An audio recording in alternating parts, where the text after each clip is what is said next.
El fumall és l'utensili que, com bé sabem, és la manera que les abelles es relaxen és tirant-los fum i que aquest fum no sigui tòxic ni que es sente mal, que no s'enfaden elles.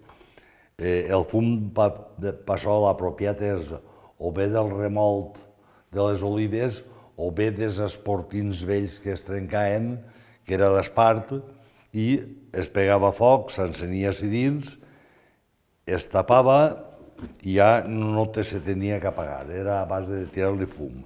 Per així mos eixirà el fum i l'encararem on creguem que elles estan revolcant-se, perquè estan enfadant-se. A base de fum, elles es relaxen, les pots cepillar en el pinzell que tenim ahir, perquè no se'n mate cap ni se'n perga cap i, sense maltratar-les, es queda la làmina neta per passar-la al transportí.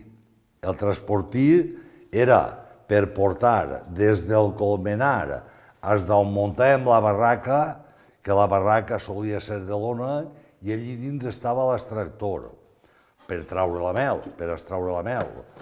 Perquè elles no feren retorn, el que hi havia que fer és separar un poquet el colmenar d'on estàvem tallant, perquè si no elles podien fer-la retornar i això, a part de que el picaven, era molest i se'n morien i s'enfadaven. Llavors, dins de la barraca era on es feia el treball d'extraure la mel de dins dels marquets que en això portàvem.